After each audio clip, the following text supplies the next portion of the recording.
नमस्कार, आप देख रहे हैं 9 की खबर और आपके साथ मैं हूं विवेक। तेजस्वी का बदमाश गैंग क्यों कहा जा रहा है, इसे समझने के लिए सबसे पहले दो तस्वीरें हम आपको दिखाने जा रहे हैं। पहली तस्वीर बड़हरा से आरजेडी विधायक और इस बार के प्रत्याशी सरोज यादव की है, जो फोन पर एक आम आदमी को न सिर्फ उठवा लेने की धमकी दे रहे हैं, उसे भद्दी भद्दी गालियां दे रहे हैं। दूसरी तस्वीर जगदीशपुर से आरजेडी विधायक और इस बार के आरजेडी प्रत्याशी रामविशुन लोहिया की है, जो वायरल वीडियो में खुद का संबंध नक्सलियों से बता रहे हैं और कह रहे हैं कि अगर काम नहीं हुआ तो थाने को ही उड़वा देंगे।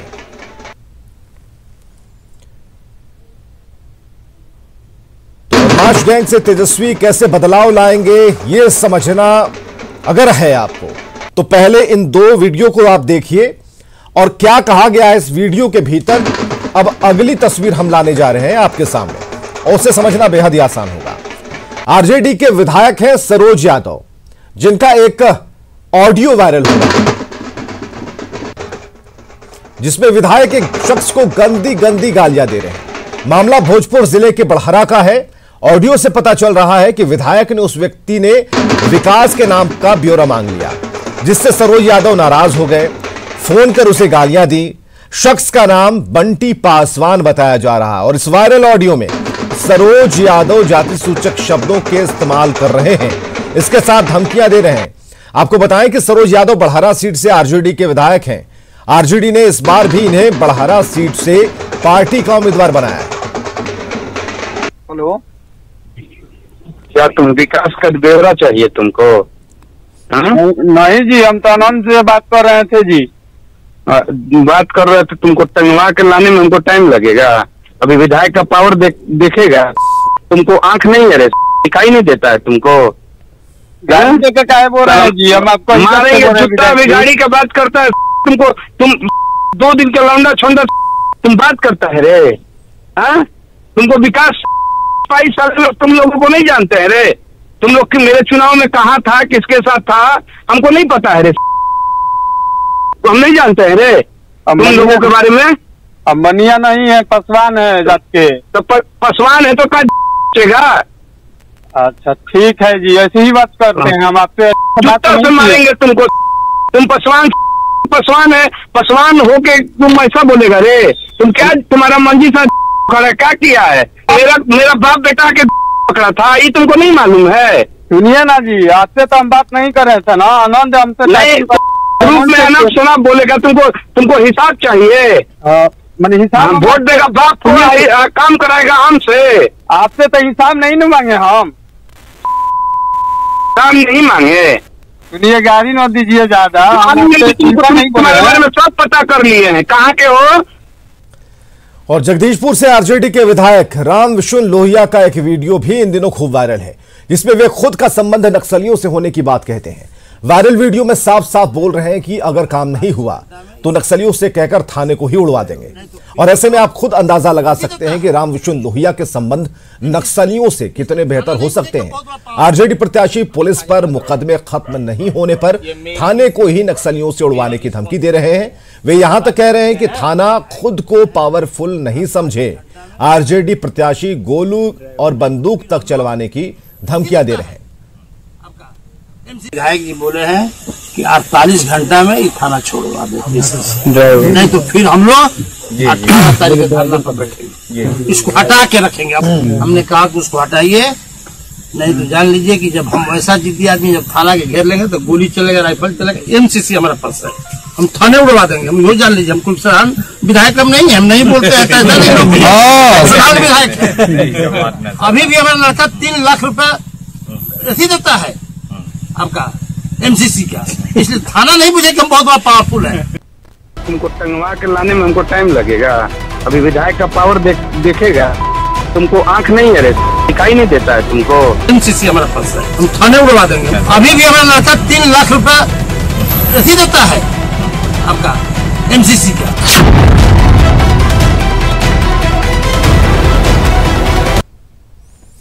अपने आगे की तकदीर और तस्वीर को आप देख लीजिए कि जब ऐसे ऐसे विधायक सामने आएंगे आपके प्रतिनिधि बनकर, तो कोई टंगवा लेगा और कोई थाने को ही उड़वा देगा। इधर एलजेपी के अलग चुनाव लड़ने के फैसले के बाद एनडीए पर साइड इफेक्ट दिखना शुरू हो गया है। पहले चरण की 71 सीटों में 2 सीटों पर तगड़ा असर पड़ा है। भोजपुर जिले की तरारी सीट बीजेपी कोटे में जाने से एक तरफ एलजेपी के प्रदेश उपाध्यक्ष सुनील पांडे ने इस्तीफा दे दिया, दूसरी तरफ दिनारा सीट जेडीयू कोटे में जाने से बीजेपी के प्रदेश उपाध्यक्ष एलजेपी के टिकट पर चुनावी मैदान में है।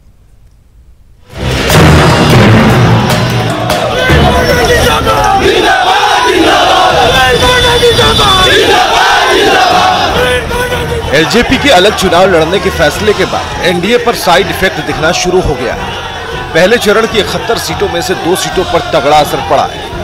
भोजपुर जिले की तरारी सीट बीजेपी कोटे में जाने से एक तरफ एलजेपी के प्रदेश उपाध्यक्ष सुनील पांडे ने इस्तीफा दे दिया, तो दूसरी तरफ दिनारा सीट जेडीयू कोटे में जाने से बीजेपी के प्रदेश उपाध्यक्ष एलजेपी के टिकट पर चुनाव में कूद पड़े हैं। एलजेपी के पूर्व उपाध्यक्ष सुनील पांडे एनडीए की एकजुटता के पक्ष में थे, लेकिन एलजेपी के अलग चुनाव लड़ने की घोषणा और तरारी सीट बीजेपी कोटे में जाने से वो नाराज थे और आखिरकार पार्टी छोड़कर निर्दलीय मैदान में कूद पड़े। सुनील पांडे ने कहा कि एलजेपी सिंबल देने को तैयार थी, लेकिन निर्दलीय लड़ने का फैसला किया। नहीं, हमने तो एक लाइन में कहा कि हम एनडीए के पक्ष में चाहते थे कि गठबंधन रहे जी, लेकिन कतिपय कारणों से जो भी गठबंधन टूटे और हमारे मतदाताओं का, हमारे साथियों का, हमारे शुभचिंतकों का, पूरे बिहार के लोगों का आग्रह यही था, तो हमने अपने लोगों से राय लिया और सब लोगों ने कहा कि नहीं, आप जो है निर्दल चुनाव लड़िए। रोहतास की दिनारा सीट जेडीयू कोटे में जाने के बाद बीजेपी के बिहार उपाध्यक्ष राजेंद्र सिंह ने एलजेपी के टिकट पर नामांकन दाखिल कर दिया है। राजेंद्र सिंह का कहना है कि वो बीजेपी के खिलाफ नहीं है, चुनाव जीतने के बाद कौन कहां जाएगा नेता तय करेंगे, लेकिन एनडीए में हैं और रहेंगे। नामांकन के बाद राजेंद्र सिंह के समर्थकों ने बीजेपी, एलजेपी और मोदी अमित शाह के समर्थन में नारे भी लगाए।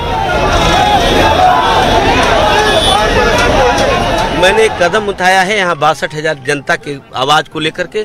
मेरा उसमें कोई व्यक्तिगत स्वार्थ नहीं है। मैं ये लड़ाई भारतीय जनता पार्टी के लिए या उनके विरोध के लिए मैं नहीं कर रहा हूँ, किसी के विरोध के लिए नहीं कर रहा हूँ। मैं केवल दिनारा विधानसभा के विकास। जेडीयू के खिलाफ उम्मीदवार उतारने के एलजेपी के फैसले ने एनडीए के समर्थकों को उलझन में डाल रखा है, खासकर जहां से उम्मीदवार एलजेपी ने मजबूत उतारे हैं। अब देखना होगा कि एलजेपी जेडीयू एनडीए को ज्यादा नुकसान पहुंचाती है या जेडीयू को नुकसान पहुंचाने में महागठबंधन को ज्यादा फायदा पहुंचाती है। नीरज कुमार, न्यूज़ 18, बिहार झारखंड। तो बीजेपी नेताओं का एलजेपी में शामिल होने का सिलसिला जारी है। नोखा से बीजेपी के पूर्व विधायक और पार्टी के राष्ट्रीय सचिव रह चुके रामेश्वर चौरसिया ने बीजेपी छोड़कर एलजेपी का दामन थाम लिया।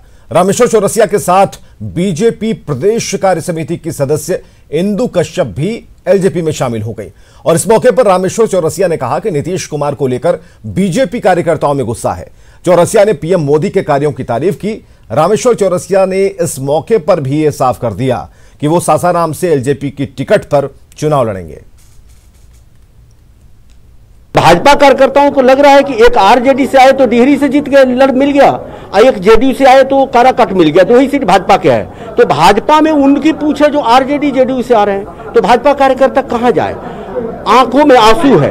कार्यकर्ता पूरे 5 साल दुनिया की सबसे बड़ी पार्टी है और दूसरी बात है कि मोदी जी की जो भी कार्यशैली है और जो भी उनको योजनाएं हैं, नीतीश कुमार इसको अप्लाई करने में विफल है। इधर डुमरांव से जेडीयू विधायक ददन पहलवान भी बागी हो गए हैं। टिकट कटने के बाद ददन पहलवान ने डुमरांव से निर्दलीय चुनाव लड़ने का फैसला लिया। ददन पहलवान ने बुधवार को नामांकन भी दाखिल कर दिया। देखिए, जदयू में अब समझिए कि बहुत सा बात है ये, और बहुत सा बात बताएंगे। जदयू तो समझिए कि यह नीतीश जी खतरनाक काम करते हैं। जब हमारे जैसे व्यक्ति को, हम वफादारी के साथ इनके पार्टी में थे, कोई इस पर हमारा अधिकारी भी कहीं प्रेशर दबाव, कहीं डांट फटकार, कहीं कुछ नहीं किए। हम तो इनके डिसिप्लिन में थे। मगर यहाँ के जो घटना घटा, ये हम पर दोष लग रहा है कि ददन यादव ही यहाँ पर पिटवाए। यह समझिए कि हम पर बुनियादी बात है। उधर जन अधिकार पार्टी के अध्यक्ष पप्पू यादव ने चिराग पासवान पर निशाना साधा। उन्होंने चिराग से सवाल किया कि डबल इंजन की सरकार में बीजेपी अच्छी और नीतीश बुरे कैसे हो सकते हैं। राजेंद्र सिंह मुख्यमंत्री के उम्मीदवार थे, वो चिराग जी के साथ, पूरी आरएसएस चिराग जी के साथ है। बहुत बहुत बधाई चिराग जी को। लेकिन चिराग जी माँ ठीक मौसी ठीक नहीं है कैसे, बड़ों के बाप कनियों के बाप ये कैसे। तो यदि नीतीश अच्छा खराब है तो सुशील मोदी और बीजेपी अच्छा कैसे हो सकता। 40 सालों से एमपी बीजेपी, मेयर 35 सालों से बीजेपी, 45 सालों से एमएलए बीजेपी, तो फिर बिहार जानना चाहती है पटना को सबसे खराब करने वाली बीजेपी अच्छा कैसे। और एलजेपी तकनीकी प्रकोष्ठ के अध्यक्ष निरंजन सिंह ने चिराग पासवान के पीए सौरभ पांडे पर आरोप क्या लगाया। जेडीयू को एलजेपी पर हमला बोलने का मौका मिल गया। जेडीयू प्रवक्ता अजय आलोक ने कहा कि चिराग तेजस्वी की बी टीम है और दोनों मिलकर बिहार में जंगल राज पार्ट 2 लाना चाहते हैं। किनकी बात कर रहे हैं आप? नहीं समझ में आया मेरे। किनकी बात कर रहे हैं? चिराग पासवान कौन है? कोई है क्या? तेजस्वी यादव की बी टीम सी टीम सब काम कर रही है। सब काम हिसाब किताब लेके छोड़ने चलते रहेंगे। जंगल राज पार्ट 2 पार्ट 3 लाने वाले लोग सपने देखते रहे। अब ऐसे ऐसे लोग पे कमेंट करना, एक तेजस्वी काफी है। एक तेजस्वी पे बोलिए, देखिए सब उसमें आ जाते हैं, बाकी लोग की कौन चिंता करता है। छोड़िए। इधर सीट बंटवारे को लेकर कांग्रेस में भी हंगामा जारी है। जहानाबाद से पहुंचे कार्यकर्ताओं ने पटना में कांग्रेस ऑफिस में नारेबाजी की। प्रदर्शन कर रहे लोगों का कहना था कि सालों के इंतजार के बाद भी जहानाबाद और अरवल की कोई सीट कांग्रेस के खाते में नहीं आई, जिससे कार्यकर्ता निराश हैं।